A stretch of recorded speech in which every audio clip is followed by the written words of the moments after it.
Ladies and gentlemen, the President of the United States, accompanied by Mrs. Lilly Ledbetter.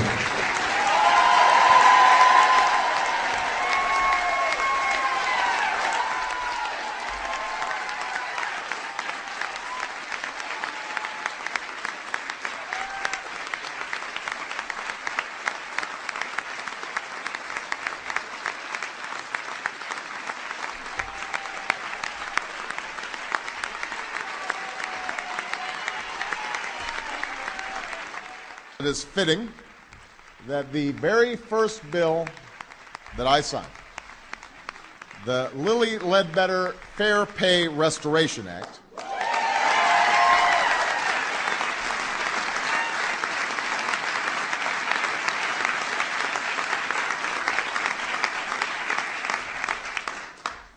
that it is upholding one of this nation's founding principles, that we are all created equal and each deserve a chance to pursue our own version of happiness.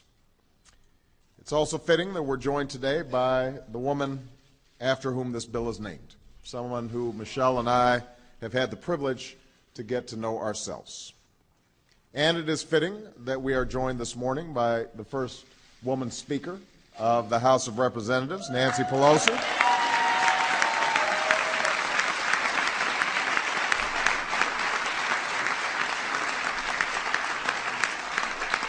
It's appropriate that this is the first bill we do together.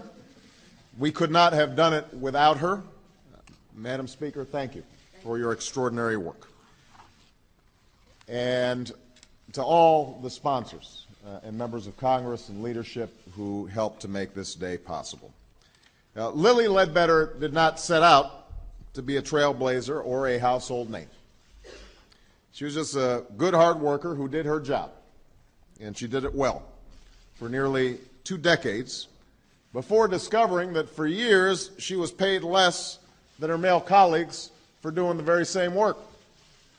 Over the course of her career, she lost more than $200,000 in salary and even more in pension and Social Security benefits, losses that she still feels today. Now, Lilly could have accepted her lot and moved on. She could have decided that it wasn't worth the hassle and the harassment that would inevitably come with speaking up for what she deserved. But instead, she decided that there was a principle at stake, something worth fighting for. So she set out on a journey that would take more than 10 years, take her all the way to the Supreme Court of the United States, and lead to this day and this bill which will help others get the justice that she was denied. Because while this bill bears her name, Lilly knows that this story isn't just about her. It's the story of women across this country still earning just 78 cents for every dollar men earn. Women of color even less. Which means that today, in the year 2009, countless women are still losing thousands of dollars in salary, income, and retirement savings over the course of a lifetime. Now, equal pay is by no means just a women's issue. It's a family issue.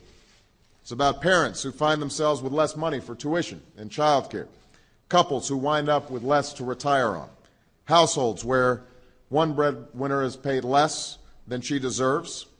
That's the difference between affording the mortgage or not, between keeping the heat on or paying the doctor bills or not. And in this economy, when so many folks are already working harder for less and struggling to get by, the last thing they can afford is losing part of each month's paycheck to simple and plain discrimination. So signing this bill today is to send a clear message that making our economy work means making sure it works for everybody, that there are no second-class citizens in our workplaces, and that it's not just unfair and illegal, it's bad for business to pay somebody less because of their gender or their age or their race or their ethnicity, religion, or disability.